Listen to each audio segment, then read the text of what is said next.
ನಮಸ್ಕಾರ, ನೀವು ನೋಡ್ತಾ ಇರೋದು ಸಿಜೆ ಕರ್ನಾಟಕ ನ್ಯೂಸ್. ರಾಜ್ಯ ವಕ್ತಾರರಾಗಿರುವಂತಹ ನರೇಂದ್ರ ರಂಗಪ್ಪ ಅವರಿದ್ದಾರೆ. ಡಾಕ್ಟರ್ ಅವರಿಗೂ ಈ ಪತ್ರಿಕಾಗೋಷ್ಠಿಗೆ ಸ್ವಾಗತ. ಅದೇ ರೀತಿ ಬಿಜೆಪಿ ಮುಖಂಡರಾಗಿರುವಂತಹ ವಿಜಯಗೌಡ ಪಾಟೀಲ್ ಅವರಿದ್ದಾರೆ, ಅವರಿಗೂ ಪತ್ರಿಕಾಗೋಷ್ಠಿಗೆ ಸ್ವಾಗತ. ಪತ್ರಿಕಾಗೋಷ್ಠಿಯನ್ನು ಯಶಸ್ವಿಗೊಳಿಸಬೇಕಂತ ಎಲ್ರಿಗೂ ನಮಸ್ಕಾರ.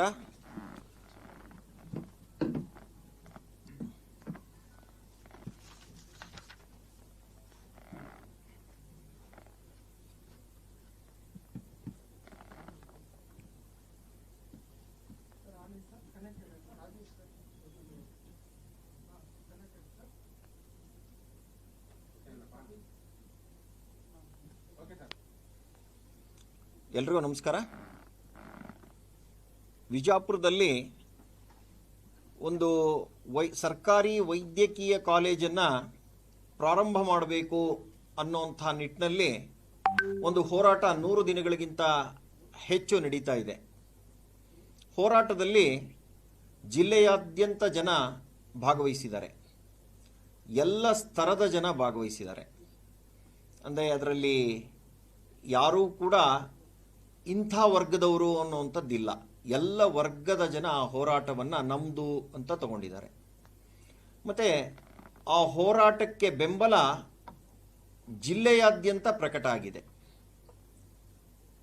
ಅವರು ಪ್ರತಿನಿತ್ಯ ಅಲ್ಲಿ ಸೇರಿ ಜಿಲ್ಲೆಯಲ್ಲಿ ಈಗಿರುವಂತಹ ಆಸ್ಪತ್ರೆ ಸುಮಾರು 152 ಎಕರೆ ಜಾಗ, ಅದು ಆ ಸ್ಥಳದಲ್ಲಿ ಒಂದು ಸರ್ಕಾರಿ ವೈದ್ಯಕೀಯ ಕಾಲೇಜು ಬರಬೇಕು ವಿಜಯಪುರಕ್ಕೆ ಅನ್ನುವಂಥದ್ದು ಅವರ ಆಗ್ರಹ. ಅದು ಅತ್ಯಂತ ಸಹಜವಾದಂಥ ಬೇಡಿಕೆ ಕೂಡ. ಯಾಕೆ ಅಂತಂದರೆ ಅದು ತುಂಬ ಹಳೆಯ ಜಿಲ್ಲೆ, ಅವಿಭಜಿತ ಜಿಲ್ಲೆಗಳಲ್ಲಿ ಅದೊಂದು ಬೃಹತ್ ಜಿಲ್ಲೆನೂ ಕೂಡ ಒಂದು.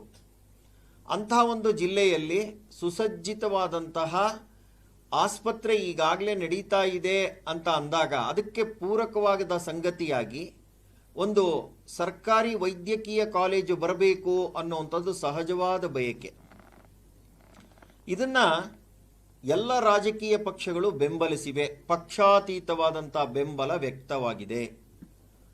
ಮತ್ತು ಈ ಒಂದು ಹೋರಾಟ ಏನು ನಡೀತಾ ಇದೆ, ಇದು ಅತ್ಯಂತ ಶಾಂತವಾಗಿ ನಡೀತಾ ಇದೆ.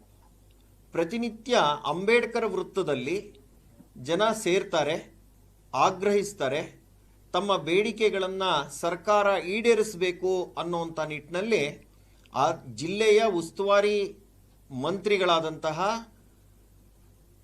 MB ಪಾಟೀಲ್ರನ್ನ ಹಾಗೂ ಸರ್ಕಾರವನ್ನು ಅವರು ನಿರಂತರವಾಗಿ ಆಗ್ರಹ ಮಾಡಿದ್ದಾರೆ. ಬೇರೆ ಬೇರೆ ಸಂದರ್ಭಗಳಲ್ಲಿ ಎಲ್ಲರೂ ಕೂಡ ವೇದಿಕೆಯನ್ನು ಹಂಚಿಕೊಂಡು ಈ ಆಗ್ರಹಕ್ಕೆ ಶಕ್ತಿ ತುಂಬಿದ್ದಾರೆ ಮತ್ತು ಅವರು ಹೋರಾಟಕ್ಕೆ ಬೆಂಬಲವನ್ನು ನಿರಂತರವಾಗಿ ವ್ಯಕ್ತಪಡಿಸಿದ್ದಾರೆ. ಇಂಥ ಒಂದು ಸಂದರ್ಭದಲ್ಲಿ ಈ 9ನೇ ತಾರೀಕು ಜಿಲ್ಲೆಗೆ ಮಾನ್ಯ ಮುಖ್ಯಮಂತ್ರಿಗಳು ಭೇಟಿ ನೀಡ್ತಾರೆ ಅನ್ನುವಂಥ ಸಂಗತಿ ಹೊರಬಿದ್ದಿದೆ. ಈ ಒಂದು ಸಂದರ್ಭದಲ್ಲಿ ಹೋರಾಟದ ಒಂದು ಗತಿ ತೀವ್ರ ಆಗಲಿ ಮತ್ತು ಜನರ ಬೇಡಿಕೆ ಎಷ್ಟು ತೀವ್ರವಾಗಿದೆ ಅನ್ನುವಂಥದ್ದನ್ನು ಸರ್ಕಾರದ ಗಮನಕ್ಕೆ ಮುಟ್ಟಿಸ್ಬೇಕು ಅಂಥೇಳಿ ಅಲ್ಲಿರುವಂಥ ಮಂತ್ರಿಗಳ ಜನಪ್ರತಿನಿಧಿಗಳ ಮನೆಗೆ ಮುತ್ತಿಗೆ ಹಾಕಬೇಕು ಅಂಥೇಳಿ ಅವರು ತೀರ್ಮಾನ ಮಾಡಿ ಆ ಮುತ್ತಿಗೆ ಕಾರ್ಯಕ್ರಮವನ್ನು ಹಮ್ಮಿಕೊಂಡು ಅದ್ರ ಪ್ರಕಾರ ನಡ್ಕೊಂಡಿದ್ದಾರೆ. ಆ ಸಂದರ್ಭದಲ್ಲಿ ಅಲ್ಲಿಯ ಪೊಲೀಸ್ ವ್ಯವಸ್ಥೆ ಮತ್ತು ಅಲ್ಲಿ ಆಡಳಿತ ನಡ್ಕೊಂಡಿರುವಂತಹ ರೀತಿ ಇದೆಯಲ್ಲ, ಇದು ಪ್ರಶ್ನೆಗೆ ಒಳಪಡುವಂಥದ್ದು. ಅಂದರೆ ಹೋರಾಟ ಮಾಡುವಂಥದ್ದು, ಮುತ್ತಿಗೆ ಹಾಕುವಂಥದ್ದು, ಪ್ರಶ್ನೆ ಮಾಡುವಂಥದ್ದು ಜನರ ಮೂಲಭೂತ ಹಕ್ಕು. ಜನ ಸೇರಿದ್ರು, ಮುತ್ತಿಗೆ ಹಾಕ್ತಾ ಇದ್ರು ಅಂದರೆ ಏನಾಗ್ಬಿಡ್ತಿತ್ತು ಅಂದರೆ ಅಲ್ಲಿ ಉಸ್ತುವಾರಿ ಮಂತ್ರಿಗಳ ಮನೆಗೆ ಮುತ್ತಿಗೆ ಕಾರ್ಯಕ್ರಮ ಹಾಕೊಳ್ಳೇಬಾರ್ದಾ? ನಾವು ಈಗ ಮಾನ್ಯ ಮುಖ್ಯಮಂತ್ರಿಗಳ ಮನೆಗೆ ಮುತ್ತಿಗೆ ಹಾಕುವಂಥ ಕಾರ್ಯಕ್ರಮನ ರಾಜ್ಯದಲ್ಲಿ ಹಮ್ಮಿಕೊಳ್ತೀವಿ. ಆ ಸಂದರ್ಭದಲ್ಲಿ ನಮಗೆ ಮುತ್ತಿಗೆ ಹಾಕುವಂಥ ಅವಕಾಶ ಕೊಡಲ್ಲ. ಆದರೆ ನಮ್ಮನ್ನು ಯಾವ ರೀತಿ ನಡೆಸ್ಕೋತಾರೆ, ಎಲ್ಲರನ್ನೂ ಕೂಡ ಬಂಧಿಸ್ತಾರೆ. ತದನಂತರ ಸಂಬಂಧಪಟ್ಟಂಥ ಪೊಲೀಸ್ ಠಾಣೆಗಳಿಗೆ ಕರ್ಕೊಂಡು ಹೋಗ್ತಾರೆ. ಆದರೆ ಬಿಜಾಪುರದ ಆಡಳಿತ, ಅಲ್ಲಿ ಪೊಲೀಸ್ ವ್ಯವಸ್ಥೆ ನಡ್ಕೊಂಡಿರೋ ರೀತಿ ಹೇಗೆ, ಅಲ್ಲಿದ್ದಂತಹ ಪ್ರತಿಭಟನಾಕಾರರನ್ನು ಎಳೆದಾಡಿದ್ದಾರೆ. ತುಂಬ ಅವಶ್ಯಕತೆಗಿಂತ ಹೆಚ್ಚಾದಂಥ ಶಕ್ತಿಯ ಪ್ರಯೋಗವನ್ನು ಮಾಡಿದ್ದಾರೆ. ಆ ಹೋರಾಟಕ್ಕೆ ಬೆಂಬಲ ಸೂಚಿಸೋದಕ್ಕೋಸ್ಕರ ಸಂಗನ ಬಸವ ಸ್ವಾಮೀಜಿಗಳು ಅಲ್ಲಿಗೆ ಬಂದಿದ್ದಾರೆ. ಸ್ವಾಮೀಜಿಗಳು ಒಂದು ಹೋರಾಟಕ್ಕೆ ಬಂದಿದ್ದಾರೆ ಅಂತೇಳಿ ಅವ್ರ ಕರಕರಿ ಇರುತ್ತೆ ಅದಕ್ಕೆ. ಮತ್ತು ಆ ಕಾವಿಧಾರಿಗಳಿಗೆ ಒಂದು ಗೌರವ ತೋರಿಸುವಂತಹ ಒಂದು ಪ್ರವೃತ್ತಿ ನಮ್ಮ ಪೊಲೀಸ್ ವ್ಯವಸ್ಥೆಗಾಗಲಿ ಅಲ್ಲಿ ಆಡಳಿತದ ವ್ಯವಸ್ಥೆಗಾಗಲಿ ಇರಬೇಕಿತ್ತಲ್ವಾ. ಅವರು ಹೇಳ್ಬೋದಿತ್ತು, ನೀವು ಇದಕ್ಕಿಂತ ಮುಂದಕ್ಕೆ ಹೋಗೋ ಹಾಗಿಲ್ಲ, ನೀವು ಇಲ್ಲಿ ಕೂತ್ಕೊಳ್ಳಿ, ತದನಂತರ ನಾವು ಅದನ್ನು ತಗೊಳ್ತೀವಿ ಅಂಥೇಳಿ. ಆ ರೀತಿ ಯಾಕೆ ವರ್ತಿಸ್ಲಿಲ್ಲ ಆ ಜಿಲ್ಲಾಡಳಿತ, ಅಲ್ಲಿ ಪೊಲೀಸ್ ವ್ಯವಸ್ಥೆ? ಅವ್ರನ್ನ ಯಾಕೆ ಎಳೆದಾಡಿದ್ರಿ? ಯಾಕೆ ಆ ಪ್ರತಿಭಟನಾಕಾರರು ರೊಚ್ಚಿಗೇಳೋ ರೀತಿಯಲ್ಲಿ ನಿಮ್ಮ ವರ್ತನೆ ಇತ್ತು? ಅಂದರೆ ಇದರಿಂದ ಏನಾದರೂ ಚಿತಾವಣೆ ಇತ್ತಾ? ಯಾರಾದರೂ ನಿಮ್ಮನ್ನು ಈ ರೀತಿ ವರ್ತಿಸಿ ಅವ್ರನ್ನ ಚಿತಾವಣೆ ಮಾಡಿ ಅಂತ ಹೇಳಿದ್ರ? ತದನಂತರ ನೀವು ಆ ಒಂದು ಪ್ರತಿಭಟನೆಯಲ್ಲಿ ಭಾಗವಹಿಸಿದಂತಹ ಮಹಿಳೆಯರನ್ನು ಯಾವ ರೀತಿ ಎಳೆದಾಡಿದಿರಿ? ನನ್ನ ಜೊತೆಲಿ ಒಂದು ಫೋಟೋ ಇದೆ, ನಿಜವಾಗ್ಲೂ ದಿಗ್ಭ್ರಮೆ ಆಗುತ್ತೆ ನನಗೆ, ನಿಜವಾಗ್ಲೂ ದಿಗ್ಭ್ರಮೆ ಆಗುತ್ತೆ ನೋಡಿ. ಅಂದರೆ ನಾನು ಹೇಳೋವಂಥದ್ದು, ಅಲ್ಲಿರೋವಂಥ ಇದ್ದಂಥ ಹೋರಾಟಗಾರರು ಕೈಯಲ್ಲಿ ಕಲ್ಲಿರಲಿಲ್ಲ, ಬೆಂಕಿ ಹಚ್ಚಬೇಕು ಅಂತೇಳಿ ಅವರೇನು ಸಿದ್ಧರಾಗಿ ಬಂದಿರಲಿಲ್ಲ, ಕೈಯಲ್ಲಿ ದೊಣ್ಣೆ ಮತ್ತು ಬೇರೆ ಯಾವುದೂ ಮಾರಕಾಸ್ತ್ರಗಳು ಅವ್ರ ಕೈನಲ್ಲಿ ಇರಲಿಲ್ಲ. ಶಾಂತಿಯುತವಾದಂಥ ಪ್ರತಿಭಟನೆ, ನಾವು ಮನೆ ಮುತ್ತಿಗೆ ಹಾಕಿ ಅವ್ರಿಗೊಂದು ಮೆಮೊರಾಂಡಮ್ ಕೊಡ್ತೀವಿ, ತಪ್ಪೇನಿದೆ? ಇದನ್ನು ಸರಿಯಾದಂಥ ರೀತಿಯಲ್ಲಿ ಅವರು ತಗೋಬೇಕಿತ್ತಲ್ಲ. ಮಾನ್ಯ ಮಂತ್ರಿಗಳು ತಾವೇ ಖುದ್ದಾಗಿ ಬರ್ಬೋದಾಗಿತ್ತು, ಅಥವಾ ತಮ್ಮ ಪ್ರತಿನಿಧಿಯನ್ನು ಕಳಿಸಿ ಅವರು ಕೊಟ್ಟಂಥ ಮನವಿಯನ್ನು ಸ್ವೀಕರಿಸ್ಬೋದಾಗಿತ್ತು. ಈ ರೀತಿ ಏಕಾಏಕಿ ಬಲಪ್ರಯೋಗ ಮಾಡಿ ಅವಶ್ಯಕತೆಗಿಂತ ಜಾಸ್ತಿಯ ಶಕ್ತಿ ಪ್ರಯೋಗವನ್ನು ಆ ಒಂದು ನಿರಾಯುಧರಾಗಿದ್ದಂಥ ಮತ್ತು ಒಳ್ಳೆಯ ಸಜ್ಜನಿಕೆಯಿಂದ ಬಂದಂಥ ಜನರ ಮೇಲೆ ಪ್ರಯೋಗ ಯಾಕೆ? ಇದಕ್ಕೆ ರಾಜ್ಯ ಸರ್ಕಾರ ಉತ್ತರ ಕೊಡಬೇಕು.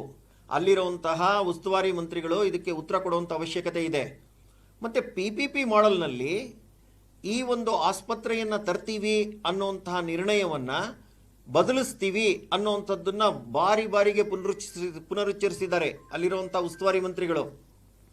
ಯಾಕೆ MB ಪಾಟೀಲ್ರೇ, ಯಾಕೆ ನೀವು ಅಲ್ಲಿ ಪ್ರತಿಭಟನೆ ಮಾಡ್ತಾ ಇರೋವಂಥವ್ರನ್ನ ನೇರ ಮಾತನಾಡಿ ಅವರ ಮನವೊಲಿಸುವಂಥ ಒಂದು ಪ್ರಯತ್ನಕ್ಕೆ ಕೈ ಇಟ್ಟಿಲ್ಲ? ಜಾಗ ಇರುವಂಥದ್ದು 152 ಎಕರೆ.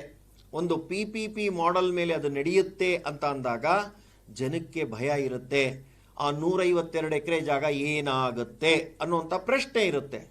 ನಾನು ಕೇಳ್ತಾ ಇರೋದು ಇದನ್ನೇ, ನೀವು ಅಷ್ಟು ವಿಜಾಪುರದ ಮಧ್ಯದಲ್ಲಿರುವಂಥ ಅಷ್ಟು ಒಳ್ಳೆಯ ಸ್ಥಳವನ್ನು ಸರ್ಕಾರಿ ವೈದ್ಯಕೀಯ ಕಾಲೇಜನ್ನು ತಂದು ಸರ್ಕಾರಿ ಸ್ವತ್ತನ್ನಾಗೇ ಉಳಿಸ್ಕೊಂಡು ಬಡ ಜನರಿಗೂ ತುಂಬ ಲಾಭ ಸಿಗುವಂಥ ರೀತಿಯಲ್ಲಿ ಅದನ್ನು ಆಗಬೇಕು ಅನ್ನೋವಂಥದ್ದು ಬಿಟ್ಟು ಈ ರೀತಿಯ ಒಂದು ಪ್ರಯತ್ನಕ್ಕೆ ಯಾಕೆ ನೀವಿನ್ನೂ ಮನಸ್ಸು ಮಾಡಿಲ್ಲ?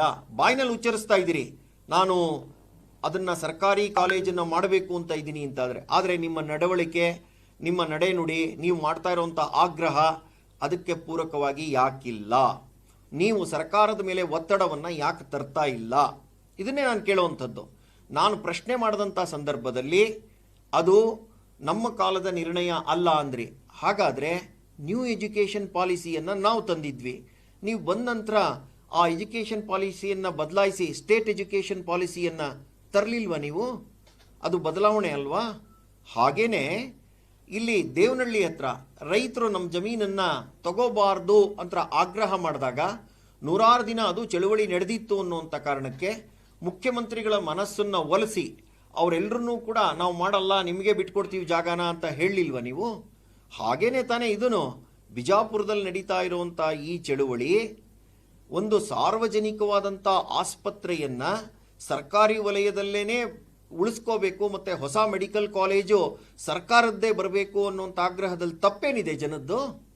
ಇದಕ್ಕೆ ನೀವು ಜಿಲ್ಲಾಡಳಿತವನ್ನು, ಪೊಲೀಸ್ ವ್ಯವಸ್ಥೆಯನ್ನು ಬಳಸಿ ಈ ರೀತಿ ನಡ್ಕೊಂಡಿರೋದು ಎಷ್ಟು ಸರಿ MB ಪಾಟೀಲ್ರೇ?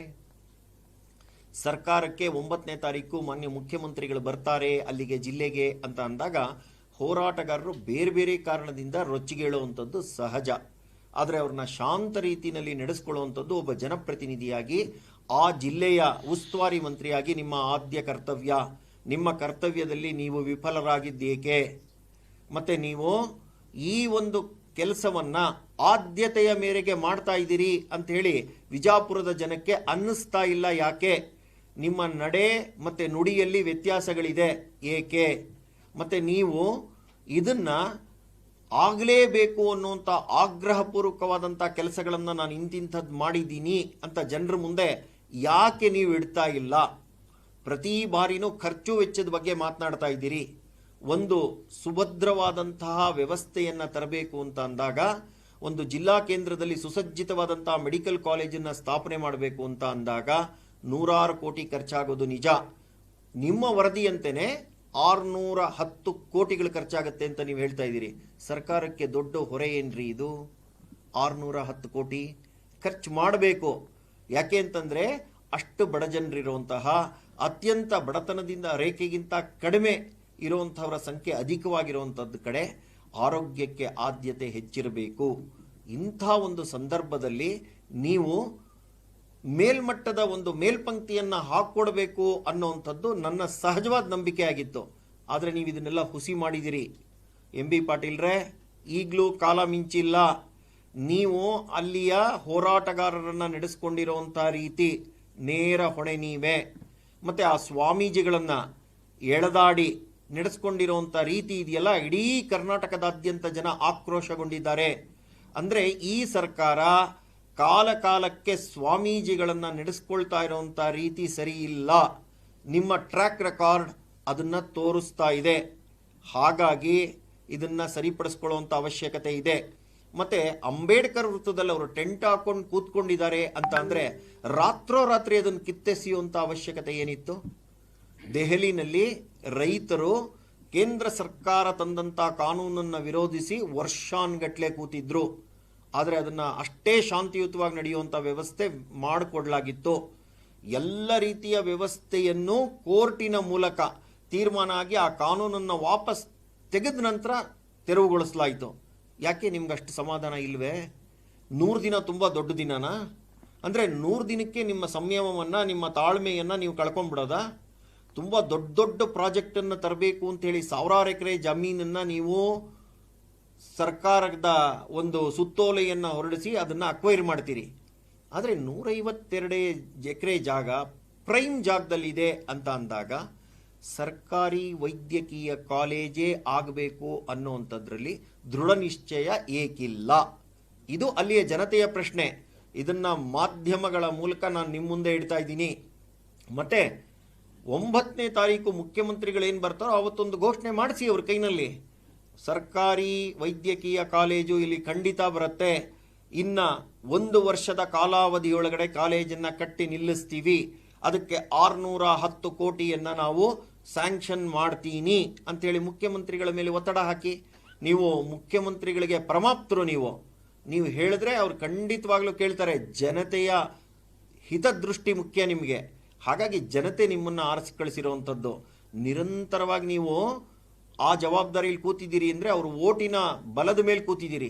ಹಾಗಾಗಿ ಈ ಒಂದು ಸಂದರ್ಭದಲ್ಲಿ, ನಿಮಗೆ ಅಧಿಕಾರ ಇರುವಂಥ ಸಂದರ್ಭದಲ್ಲಿ ಸದ್ವಿನಿಯೋಗ ಮಾಡಿ, ಒಂದು ಶಾಶ್ವತವಾಗಿ ಉಳಿಯುವಂಥ ಕೆಲಸವನ್ನು ಜಿಲ್ಲೆಗೆ ಮಾಡಿ ಅಂತೇಳಿ ಈ ಮೂಲಕ ತಮ್ಮನ್ನು ಆಗ್ರಹ ಮಾಡ್ತಾ ಇದ್ದೀನಿ. ನಾನು ಸನ್ಮಾನ್ಯ ಮುಖ್ಯಮಂತ್ರಿಗಳನ್ನು ಕೇಳ್ಕೊತೀನಿ, 9ನೇ ತಾರೀಕು ನೀವು ಜಿಲ್ಲೆಗೆ ಭೇಟಿ ಕೊಡುವಂಥವ್ರು ಇದ್ದೀರಿ. ಆ ಸಂದರ್ಭದಲ್ಲಿ ಈ ಸರ್ಕಾರಿ ಮೆಡಿಕಲ್ ಕಾಲೇಜಿನ ಉದ್ಘಾಟನೆಯ ದಿನಾಂಕವನ್ನು ಘೋಷಣೆ ಮಾಡಿ ಅದಕ್ಕೆ ಬೇಕಾದಂಥ ಫಂಡನ್ನು ಕೊಟ್ಟು ನಾನು ಖಂಡಿತವಾಗ್ಲೂ ಮುಂದೆ ನಿಂತು ಈ ಕೆಲಸನ ಮಾಡ್ತೀನಿ ಅನ್ನೋವಂಥ ರೀತಿಯಲ್ಲಿ ಮಾನ್ಯ ಸಿದ್ದರಾಮಯ್ಯನವರು ಮಾಡಬೇಕು ಅಂತ ಕೂಡ ನಾನು ಈ ಮೂಲಕ ಮಾನ್ಯ ಮುಖ್ಯಮಂತ್ರಿಗಳನ್ನು ಆಗ್ರಹ ಮಾಡ್ತೇನೆ.